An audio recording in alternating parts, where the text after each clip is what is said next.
Hey, have you ever considered rucking nearly 1,000 kilometers? Yeah, didn't think so. But you know who has? Lino from the Ruck to Remember. This is an incredible organization that is doing all kinds of good work for veterans here in Canada, and they have a Ruck the Bruce event coming up. And I think you're really going to be intrigued by what the Lino has to say and just the amazing work that this organization is up to. So stay tuned for a really cool episode and learn a lot from these folks at Ruck to Remember. So I spent 15 years in the Canadian Armed Forces, and in those 15 years, I racked up a few injuries, a little bit of battle damage.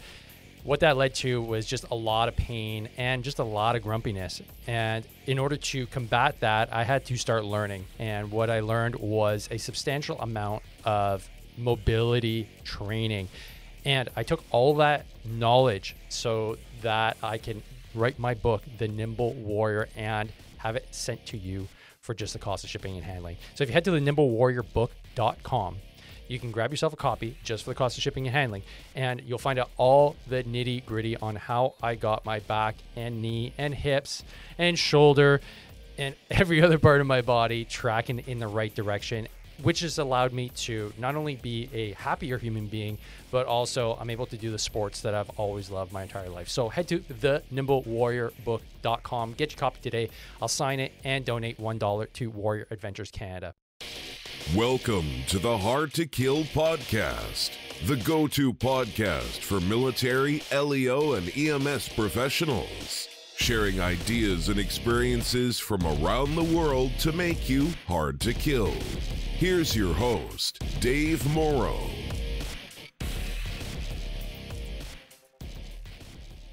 Hey folks, welcome to another episode of the Hard to Kill podcast. Today I'm sitting down with Lino from the Ruck to Remember, and wanted to have a chat with him because we started chatting on Facebook, and he mentioned something that just kind of like broke my mind a little bit about a ruck that he's planning to do for the Ruck to Remember. And Lino, it's a real pleasure to have you on, man. So I think we start with, how did you get started with creating Ruck to Remember? And then eventually we'll get into this crazy ruck march that you're planning. So welcome to the podcast, man. Thanks for having me. Absolutely. Yeah, so Ruck to Remember has been around, so this will be our 9th year. So we've been around for a couple of few. So we, the organization, well, let me back up a bit. So my story, I'm a civilian, flat-faced civilian, heads up. But so I was never able to join the military because I have epilepsy. So basically what happened there, and I know nobody likes to hear I would have joined if it weren't for, but I'm going to give you one of those stories. Yeah, I can't wait. Yeah, but so, I wanted to join. I was in cadets. I was doing the whole thing, turned 16. I think it was like the week after I went down to the recruiting center to go sign up, go through the process, right? Take the aptitude test, take the fit test, all that. Everything's good. Get to the medical. Going through all of the standard stuff. Are you diabetic? Whatever. No.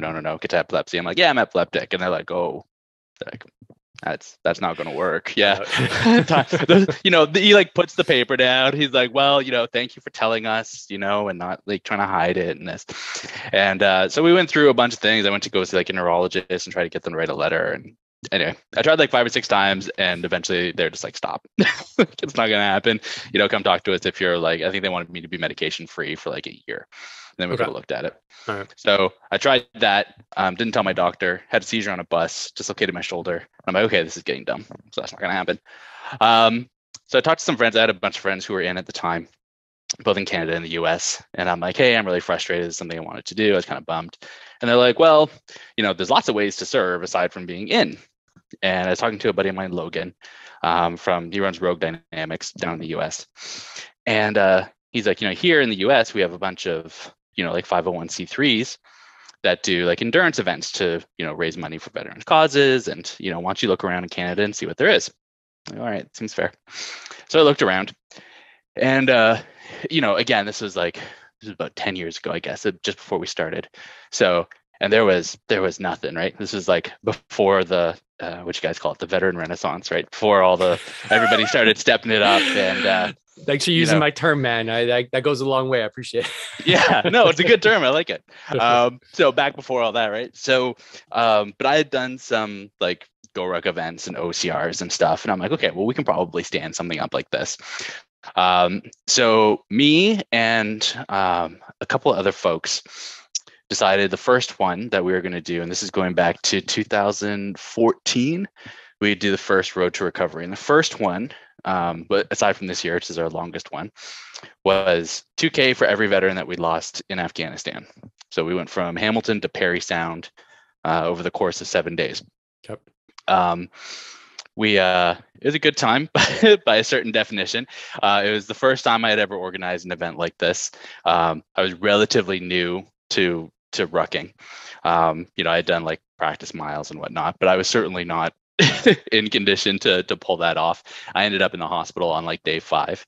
Well, I mean, how many kilometers are you doing per day? Like, you're doing 60, yeah, I mean, we 70? were doing like, yeah, so we were doing, what did that work out to? Like 45, I think.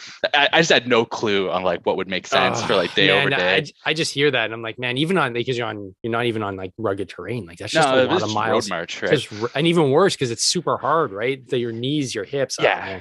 Oh, it was bad. But like we had some good dudes with us. Like, I don't know if do you follow Dead Reckoning Collective? No, not tracking. Yeah. They're like a veteran-owned like publishing house, basically. So they do like war poetry and big on the intellectual side. So one of the guys there, Keith Dow, he was here in Canada at the time, so I was working with him on that ruck. And that dude, thankfully, and like some of the guys who were in, finished the event. A lot of learnings for us. But that was the first one. That's where it started. We did that one to we weren't working with the Legion yet that first year. So we raised about, I have the numbers here, 25,000, I think, that first year, to help build a veterans retreat. There's a bunch of drama there that we don't necessarily need to go into. Needless to say, that retreat didn't get built. The organization we were working with wasn't super great. Why we ended up switching. Part of the learning experience. Yeah, one day when I'm done, retired, not doing any of this stuff anymore, I'll like write a book. But until then, we'll just leave that stuff in the closet. But yeah, we learned a bunch of stuff, including like, let's make sure we have places to sleep. Like, let's not just plan on staying in parks. Like, so we showed up at one place from like, okay, this is where we're going to set up camp for the day. And like Rib Fest was there. Which is not a bad thing when you think about it. No, like, I mean, we got ribs, right? We got pretty ribs. Good. But yeah, so but fortunately the Legion helped us out, and they're like, hey, you can just like crash in one of our halls. We stayed at like a fire hall one night. We stayed on like the side of a highway one night. OPP like set up extra patrols to make sure our stuff didn't get stolen. They were like, this is not a great area, you shouldn't stay here. It was also where I got my nickname. Like on the team, they call me LT now. It's not flattering. It's because I got super lost the first year. So it was already a long day. It was supposed to be like 46, turned into like 60. Yeah, like, been there. We stopped because it was dark. And it was super awkward. Like, guys, we're going in. Yeah, no, 5 more clicks. Yeah, we're good. Yeah, no, it was not been fun. 10 clicks. Been 10 clicks. I don't think you're on the right bearing there, LT. Man, it was extra bad. Like, because we had a charity up with us from the States called Warrior 360. Great 501c3, do work down there, headed up by a guy named Captain Little. And but like, they're all amputees from the war, right? So we got like 12 guys. Their joke was like, there's 12 of us with 6 legs between us. Like, and they're like pounding pavement. These guys are hard chargers, right? But it's like 60K. Right? And like one of them, I think it was Earl Granville, gets to the end of it where he finally decides to stop, and there's like no quitting that guy. I think he used to be a ranger. So I don't know if you retired from Rangers if one listening, but he was a ranger. And like, he just collapsed behind the car. He's like, I'm done. We got to stop here, which was fine. That's where we were stopping. But I felt terrible. I felt absolutely terrible. But anyway, so all that to say, the first year was a bit of a gong show, but we got it sorted out. And, we saw that there was a need and an interest for people, right? We were carrying bricks that year that had like the names and the rank and the hometown of everybody that died in Afghanistan. Use that to build a wall up in the Legion Parry Sound. And we're like, hey, well, we can keep on doing this. Let's figure out a better cause, and let's get a little organized and see what we can do. So the next year, 2015, was like the first of like the properly organized annual events. Did a bit of a rebrand and started working with the Legion formally in 2015. So from 2015 on, we did 2K for every veteran or first responder we lost the year before. So usually that's around 70 to 80 a year that we lost that we can keep track of. So it's about 150, 160K every year. do it across 4 days, so about 40K a day. Legion works with us. They put us up every night. They feed us every night, feed us every morning. And we raise funds for a program called Operation Leave the Streets Behind. So Operation Leave the Streets Behind is a charitable program whose sole purpose is to get and keep veterans off the streets. So it's not just like Band-Aid solutions, but they're doing things like paying first and last month's rent, putting together, apartment packages for, guys who just transitioned off. If somebody's like gone through a messy split up, now it looks like they're going to get evicted, they step in to make sure that doesn't happen. Great program. They last month they just crossed the 1,000 mark for people helped. Wow. Yeah, they do fantastic work. They were really transparent with us, which was really important after the first year. So like they sent us a list of no names, but like all the people that are helped, what communities they were in, so I remember the first time I got that readout. I'm from Hamilton, and the first time I got that event, there was 47 people in Hamilton, 47 vets that they had identified as veterans, that like homeless veterans that they had helped, and that just crushed me. Like, because independent of this stuff, I'm out every weekend helping homeless folks, right? They're just feeding them meals or doing whatever we can. And I'm like, how many times did I miss it? I don't, you don't know what questions to ask, and so. There was a lot of learnings on that piece too. So like one of the things that, we didn't know, not to get onto a huge tangent about veteran homelessness, but I mean, we can if you want. We ran into problems when you're doing like street outreach stuff, right? Asking if somebody was a veteran, right? So what does that mean? So like, we kind of basically know what that means now, but when you're asking somebody on the streets, if you're talking to a guy who's like a Korea vet, they might say no, because they think that you mean, a World War I, World War II guy. Or if you're talking to a guy who was, in for 10 years during the Cold War and, didn't deploy to like real theater, right? He's like, well, I'm not really a veteran, right? So we had to like rephrase how we were asking the question. Just stuff that we wouldn't even think about, right? Yeah. So all that to say, Operation Leave the Streets Behind has been a great program for helping these guys out, teaching us what we kind of need to know. And we've worked with them basically ever since. So up as of last year, we've raised about $430,000. Whoa. For Operation Leave the Streets Behind over the 8 years that we've been working with the Legion. So our goal this year with the with the long one that we're doing, we'll get into that after, is to basically double that. So we want to get to a cool $1 million. Oh, that's impressive, man. That's really cool. Yeah, if we do it, it'll be impressive for sure. So yeah, we'll no see. kidding. That is that is like true. Like knowing, having run events myself and trying to raise money, like it's a tall order, right? There's so much attention being grabbed by so many different organizations at all times now. It's not like back even like 10 years ago, there wasn't nearly as much going on, especially in your social media feeds. And it's like, okay, well, where do I devote my attention? Like, where is my cause? We started a run for MS. Like, geez, that was almost like 20 years ago now when you think about it. It's crazy. Just because one of our buddies at the unit got MS and was like, well, man, that sucks. Like, what do we do? And it's like, okay, let's just do a 10K. And we just started doing it. And then, so we still do it, and it's out of that you can really have an impact, right? And over the years, we've raised thousands of dollars, and what you're doing is really impressive. You really, like, you've got an engine behind this, and you've got a really strong purpose, which is really cool to see. And that's what drew me to your story. So you decided to start doing the marches. Yep. It's grown into a bit of a bigger beast than just that. I don't think you did it justice. Like, I'm on your website. Yeah. It's very well done. Like, whoever's doing that is doing a good job. It's clean. I like it. I may reach out to them because I need some help. And ultimately, like, you've got good outreach on socials. So like, like you said, you work with homeless people, like, so there's obviously like a guiding principle there. Like, you weren't able to get in the military, you want to serve. But what's keeping the fire going? Because you said 9 years. 9 years to keep anything going is difficult. So what's that driving force for like you and the team to keep on going and doing these big events? I mean, the thing that I always tell guys when we're out on the road, right, is like, no matter how bad it gets, you get to go home when it's done. So like, I don't care, Is this PG-13? Can I swear? Yeah, it's a hard to kill podcast. Nobody's listening. Okay, It's fine. You can swear all you want. It's fine. That's not true. I listen. Thanks, man. Appreciate it. But I mean, when we're talking amongst ourselves, it's like, no matter how difficult it is, or how shitty a situation might be, like we've had some weird stuff happen, but it's like, fuck, like you just get to go home when it's done. It's 4 days, it's 5 days, it's 30 days, whatever it is, and then you're done, man, and that's it, and that's nothing. That's peanuts, right?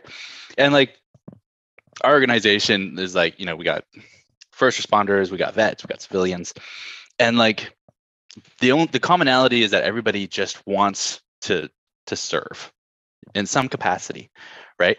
And that's really what keeps everybody kind of going, right? Is like we just want to like leave the world a little bit better than when we got here, and if we can do it here with some like structure and some order and some support, then that's great. If we can provide some purpose for folks and something for people to look forward to, that's amazing, right? Like we started the virtual version of the event a couple years ago, right? Which was really born. Actually, that one was inspired by the Ruck 4 Remembrance guys, right? I'm like, oh shit, yeah, I should get other people doing it. That's smart. That's good thinking, right? Outsourced. Outsourcing, right? It's a lot of miles. Yeah, so we started like the virtual event, right? But it was the same thing, right? And you see like, let's call them repeat customers, right? Guys like Matt, he's done it every year that we've run it, right? This dude, like, so last year, I think was the first one that he did, or the year before, like 100, it was 150K. It's not nothing, right? And this guy, like, he's doing it in between work and whatnot. So like we knock it out in 4 days because we're doing it all day, right? But I think it took him like 12 days to do the whole thing. Just like in between, get up in the morning, knock out 20K, then go finish his day, right? And that's great. It gives them a way to like be connected. We had somebody join this year who was like, man, I was just looking for something, to like tie me back into, the community because I miss it so much, right? So being able to provide that kind of stuff is really great. And, you do that and you remember to stay humble. And I mean, that's kind of a recipe for success, right? Yeah, absolutely. That's really cool. There's that, that force that keeps you going, that connectedness, like you mentioned, like a lot of us just want to do something that's outside our comfort zone because we're used to doing things that are outside our comfort zone, and then we don't, and then there's that disconnect and that weird feeling of like, I should be doing something. How do I get back in? And so you're tapping into something that, especially within our community, right, is like we're used to doing hard stuff. We're used to being miserable. We're used to getting blisters on our feet. We actually enjoy it. We're like part of that subgroup of humanity that enjoys pain and enjoys suffering. And when you put it all together with the group, right, it gives you that ability to overcome and actually enjoy it, which is, part of what I miss too. Right. So it's cool that you got this platform. So let's get into is it the Bruce March? What do you call it? Ruck the Bruce. Ruck the Bruce. Yeah, I want to know more about this, man. This sounds like a beast. When you're describing it to me, I know it wasn't doing justice. So let's so this is actually, so spoiler alert, I guess, for anyone who's listening to this podcast. So this is actually a warm up for what we have planned for next year. But so the Ruck the Bruce event is our most ambitious event. So we sat down and we're like, okay, we're like, spitting distance away from $500,000 raised for Operation Leave the Streets Behind, right? We we quadrupled the amount raised last year that we raised the year before. So typically we were raising around $60,000-$70,000 a year. We raised a little over $200,000 last year alone, right? Some exponential growth going on. Yeah, there. Right. Well done. So I'm like, okay, well, if we can just, if we can do that again, right? A doubling of a doubling. Yeah. Right. Then then we're really onto something, right? But if we're going to do that, we need, a bigger opportunity. A big chunk of our fundraising happens like during the days that we're physically out there, right? So we'll have, let's say 20% of the fundraising maybe done by the time we step off, right? From people like sponsoring the event or donating online. And then once we step off, money just like floods in every night. You're getting checks for like, we got to the Legion one night and got presented a check that they had like raised in the community for like $100,000. It's like, Like that just knocked the biggest check I'd ever seen in my life. Was it a novelty check too? It was also a novelty check. Ah, Yes, that makes it, I've never seen a novel. We made one before, but I want to see an actual one. That's really cool, man. yeah, 100 grand. That's a lot of money. Wow. right.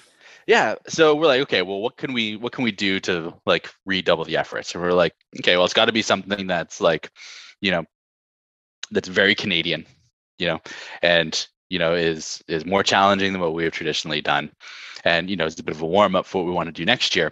Okay, well, let's look at the trails, and the Bruce Trail is the obvious one. Most of us train out on the Bruce Trail anyway because it like runs past all our places, right? Okay, I'm like, yeah, everybody in Canada is going to be like, Dave, you're a moron. I don't know where the Bruce Trail is. It's it's in Ontario. It goes from Tobermory, which is like cottage country in northern Ontario, and then it circles all the way down south to Niagara Falls, basically. Holy moly, man, that's long.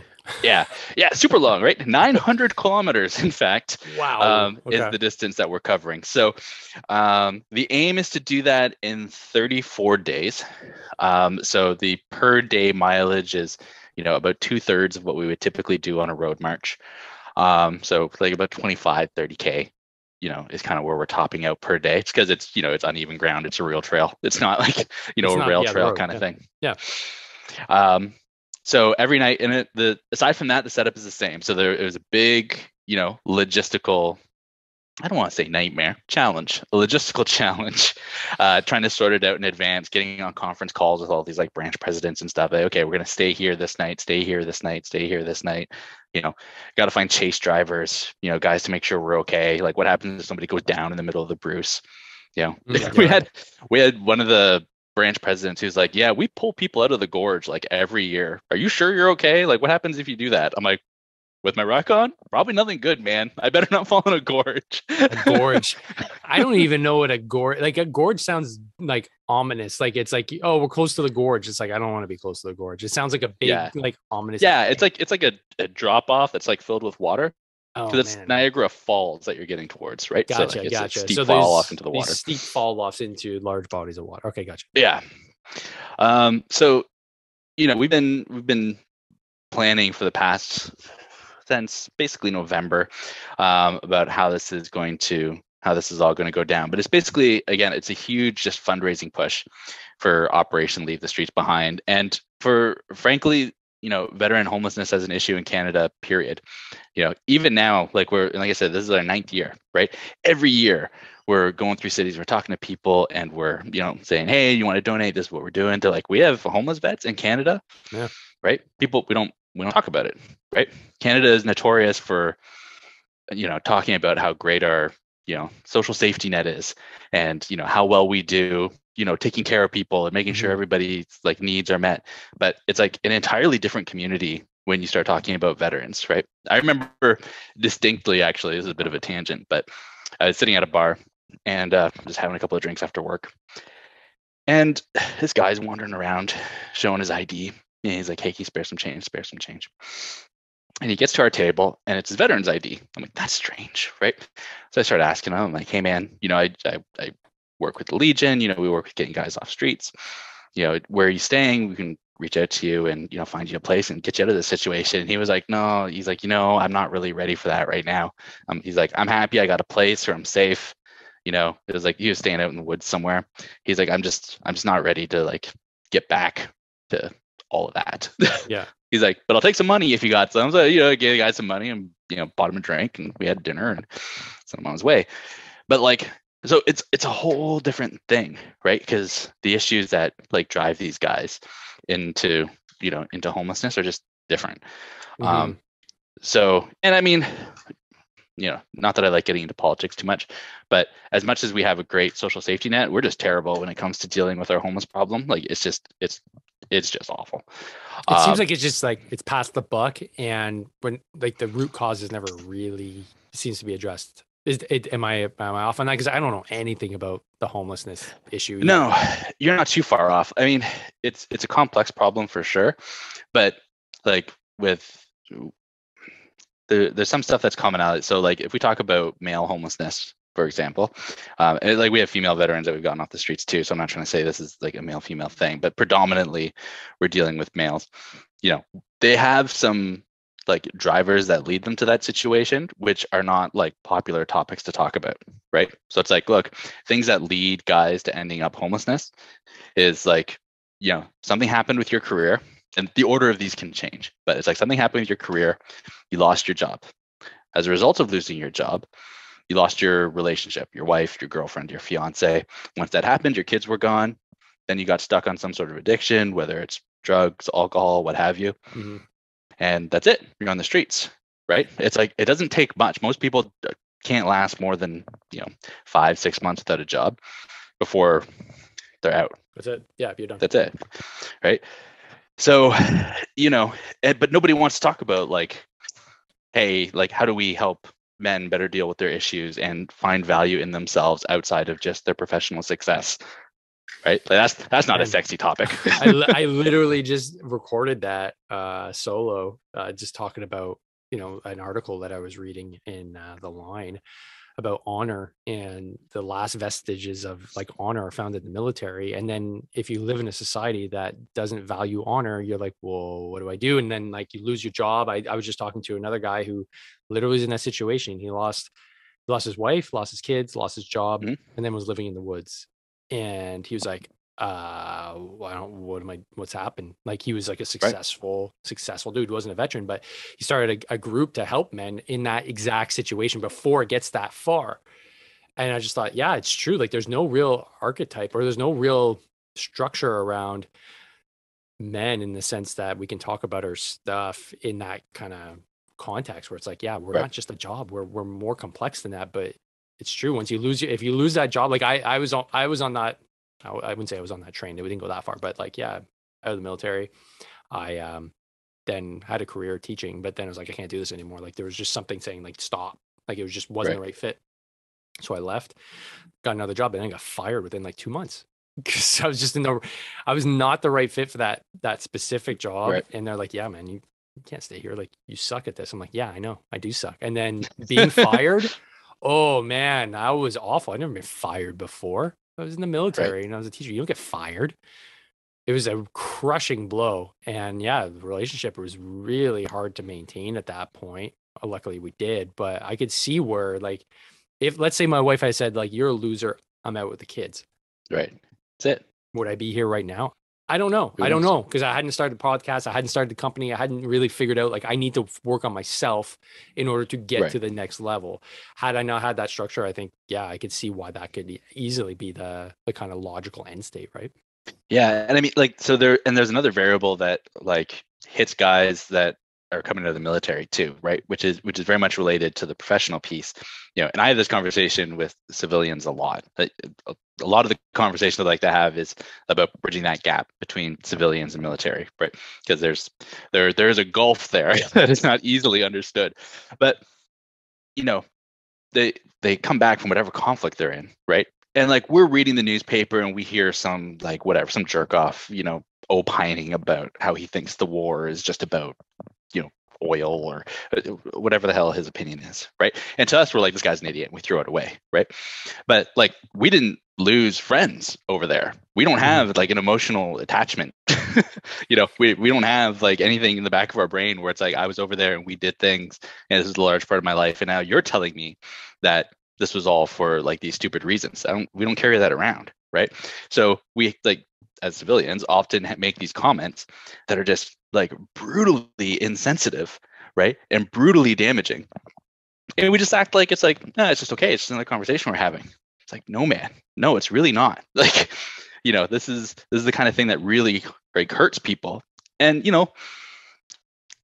most guys are probably going to be okay. Like, whatever, that guy's just a tool, and move on with their life. But some guys, again, maybe they've already taken 1 or 2 body hits in terms of, their self-worth and, transitioning back into, civilian life. And then they're like, well, this guy thinks I'm an asshole. This guy thinks my friend died for no reason. Like, what the fuck am I even doing here? Yeah. And it contributes that whole feeling like, well, what we did was useless, but also we don't belong in this society anymore. Like, we're not valued members. Like, we were used, and now it's you get that feeling of victimhood, which is like something that I fight against, and I try to help, anybody that's in that spot. Like, don't make yourself the victim, because it's easy to fall into that, right? It's like, Mhm. well, yeah, like everything that we see around us, they don't like. I said it before, like nobody cares that we went to fight the war, man. Like the war's over. It's 12 years ago. Like move on with it. Like you've got to accept that as a Right. troop. Like it's important. It's part of our history. It's part of our. There are people that give a shit. Don't get me wrong, but like in the grand scheme of things, like very few people went, and it was like a blip. Basically, even though it was Canada's longest war, it was just a blip in history. And so Right. you got to put that in context a little bit. And that, as much as that sucks, and that's where like this past year I think I've come to grips with it. Seeing what happened in Afghanistan, seeing our lack of, response and stuff like that, it was hard. Like it was super hard on me, because for those exact reasons, like, man, I lost friends there, man. Like we still have these Afghans that I considered just like my, buddies that I was deployed with, on the same level. They're stuck there. I want them here. Do Right. something. And it wasn't happening. So I can see, if you don't have a good structure, these this negative self-talk that can be just like crushing you, constantly telling you like, yeah, nobody wants you, get out, could end up being pretty damaging and end up on the streets. So it's awesome what you're Yeah. doing, man. I'm always curious too, like, how do you approach, if you have somebody on the street, like you're not just going to say, hey, are you a veteran? Like what, like, how do you even, you talk to the network that you build around to say like, hey, actually he mentioned that like he served like a few years ago, and then you broach that conversation, because it doesn't seem like something that you just open up with like, hey man, you a veteran? Okay, peace, see ya. Like how do you how do you do Nope. that? Nope. Nope. Yeah. No, All anybody? right. Okay, cool, come with me. Yeah, I mean, so it's that piece is multifaceted. So one piece is working with shelters, right? Mhm. One of the things that the Legion does really well, and they don't talk about enough because their marketing is not as good as it could be, I guess, but is the like real time intervention piece, right? So, for example, I'll be out on a weekend. This happened like last summer, so this one was a little obvious for me. So I was walking and I'd seen this guy around the city. He was always wearing a uniform, right? And I'm like, I don't know. This could just be some guy, Yeah, putting on surplus surplus. stuff. Could be real. I don't know. So, sitting down talking to him and, making sure he has what he needs. I'm like, hey man, where you staying? And, I'm just, he's at the Sally Ann. So I'm like, all right, cool. So just go over there and be like, hey, I ran to this guy at the Sally Ann, I'm Lino, this is who I am. We have some outreach programs for veterans. I don't know if he's actually one or not. Do you know what his story is? Right. And then they usually have a good idea. It's like, yeah, we're not sure, but this is what he said, and then like the service officers from the Legion can reach out to the shelter and be like, hey, we're going to come down on this date and talk to the guy. Do you know if he's going to be around? And like, yeah, and they'll collect whatever information we can. If it's less obvious, sometimes you can look for kind of telltale signs, right? So like some tattoos give it away. Like you can have a pretty like easy conversation about it, because we're like, if we're out, like we will help everybody, right? It doesn't matter if they're a vet or not. Like when we're out on the weekends, but if we see somebody who like might be, we'll be like, you just kind of hint at it, right? It'd be like, hey man, were you in there before? Or, because like sometimes you just like have a look about you, or like you walk a certain way, or Say like something, you say something that's like a telltale right. sign. You might talk to somebody with a knife hand. That's like, listen. It's like, whoa. I've only seen that one other place, right? Nobody does this. Yeah, I mean, so you look for small things, right? And like I said, I was shocked to see how many there actually were. So like I certainly don't hit the nail on the head all the time, but you just I don't want to make it sound like a whatever thing, but like when you're around the community enough, you just kind of like know what you're looking for, right? And like there's just a certain like attitude and a way that people carry themselves where you can be like, you're having a conversation, anything else you need? No, man. Be like, hey, random question, like, did you serve? Because like, X, Y, and Z, you just like name off the stuff, and they'll be like, oh yeah, and usually when it's like real, it's like always downplayed, right? It's like, oh yeah, I was in for like 8 or 9 years, but not a big deal, right? But like sometimes we get guys who like walk up to us and they're like, hey man, I was like a lieutenant sergeant in the super secret. Like come on, buddy. Like, yeah, work on your game next time. yeah, Go not, yeah. I mean, meth's a hell of a drug, but that's not going to mess you up that bad. Gotcha. Like we do a formal one, the Ruck for the Homeless in December. That's like explicitly just for veterans. And like that's a bit of a different thing. So we'll like try to prep in advance, and we have backpacks that we get from the Legion that are just for vets if we find them. But on the day-to-day stuff, like we just do our best to try to ask the right questions and know what we're looking for. Right on. That's awesome, man. Okay, so to summarize, you've got the Ruck the Bruce coming up. Mhm. When is that? When is that again? Yeah, so we step off July 5th. We're aiming to finish by August 8th. We should have, if people are interested in participating in that whole thing, Mm-hmm. A, God bless you.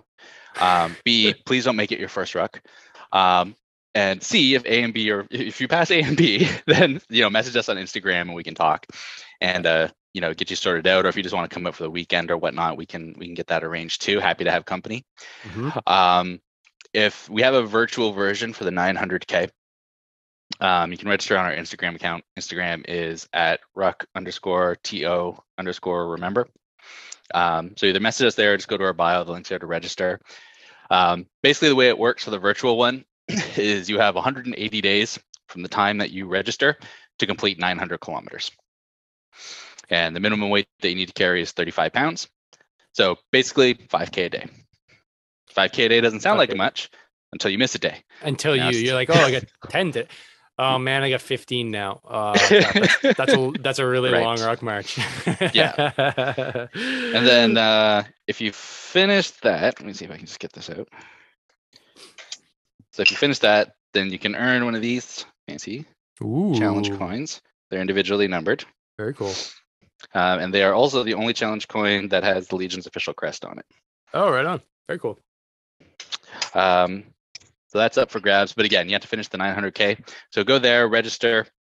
You track your miles every day on the website. I was going to ask, how do you track that? So, okay. Yeah. I mean, it's a bit of an honor system, right? So like you log on, there's like an entry for each day. You're not sending in like Garmin data or anything like that. No. I mean, if you want to carry around like a pocket full of shame, then that's on you, man. That's on you, man. If you really want to go down that route and put in all that effort for all that time. Yeah, that's a few pockets full of shame. Let's be honest. Yeah, I mean, it's I didn't think we needed anything addition to that. No. And then the last thing that's worth mentioning is we also do something called Coffee with Comrades every month. Mm-hmm. So Coffee with Comrades is both a local and a virtual event. It happens. This next one is on Monday, I think. Actually, it's usually the last or second last Monday of the month.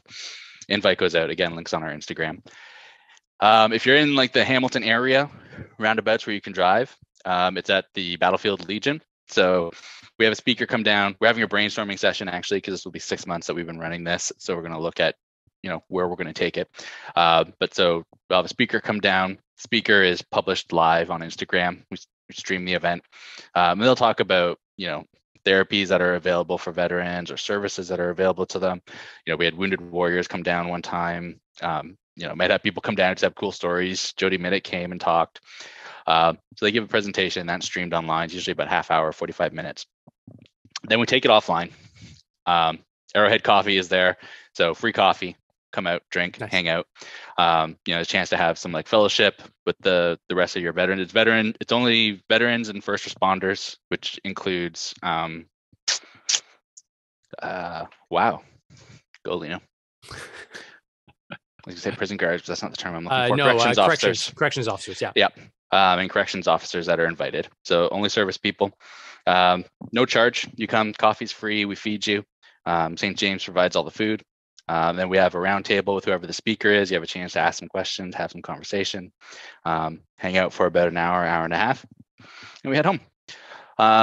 So got some big speakers in the pipeline for next month. Not really ready to announce those yet, but should be exciting. We got a trained hostage negotiator who's worked with Caesar before, who's going to come down and talk. Cool. Yeah, some very cool stuff that we've been working with. And so that's the other piece that we do. We do that in combination with Dave Ward from Bushwookie and Lean from Arrowhead Coffee. Mm-hmm. And we recently added a couple of other members to the committee. So Aaron Dale and Jeremy Burns, who are Toronto police officers and retired vets as well. Wicked. So check that out. And I think that's in a nutshell basically what we're up to at the moment. That's really great, man. So to donate, everything basically go through IG, go through Instagram. That's where you'll be able to basically find everything. Yeah, all the information is in the link in our bio on Instagram if you want to go there. Yeah. We do have a GoFundMe obviously for the event, so it's just a bit.ly link. So bit.ly/road_to_recover or recovery, sorry. So you can go there. That'll take you to the GoFundMe. But again, that link is just in our Instagram bio, so it's probably easier to go there. Awesome. It's tax deductible, right? It's a charity. Mm-hmm. And we're looking for corporate sponsors still. So if you run a business and that's something you're looking at doing, hit us up, let us know. It's $500. Get your logo on the flag that we carry with us while we're going through the Bruce and stays with the truck. You get shout outs from the Royal Canadian Legion, which is nice. They have a paltry 27,000 followers. So that can help. And obviously shout outs from us as well. So very cool. Very cool. This Yes, sounds sir. really exciting, man. Yeah, you should come. That 900-kilometer ruck is insane. Yeah, man, it's going to be Wow. really good. And we've been spending some time, obviously, on like the trails proper, right? And I don't know if y'all never like rucked on a trail, like a proper trail, it's a different beast. So like my like kind of like casual pace is about like 9 minutes a click, give or take. Like if I'm not moving quick. Mm-hmm. On a trail, it's like 13 and a half. Oh yeah. 14, like just way, and like it's fine until it's not, right? It's like you're going down this like steep hill, and I'm a pretty broad chested dude. I got like a 54-inch chest. It's like, and there's like a trail that's like, you're navigating like 12 inches of like footpath. And I'm like, easy.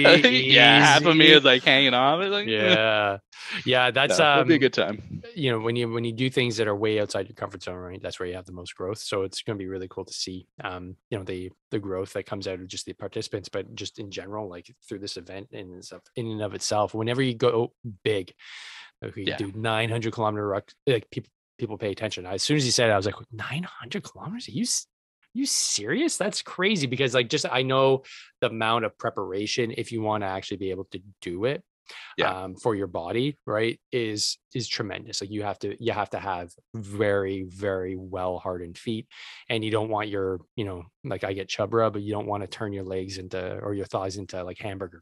So yeah, or your butt crack, which is like the worst. Man, like you get that ass chafing. It's just like, that's why I got like, well, at least it wasn't so bad when I was younger, right? But as I'm getting a little bit older, especially during like my I was doing a few rucks there for the Ruck for Remembrance, but also for triathlon stuff. Had to cream up that butt, man. Like it's just like it's not a joke. No, you gotta like you don't think about things like this when you're like, oh, I'm gonna go for a walk. Yeah, well, repeat that like for 10, 12, 13 days to get to your 900 kilometers with multiple kilometers, and like you're wet, it's going to rain, get some sand in there.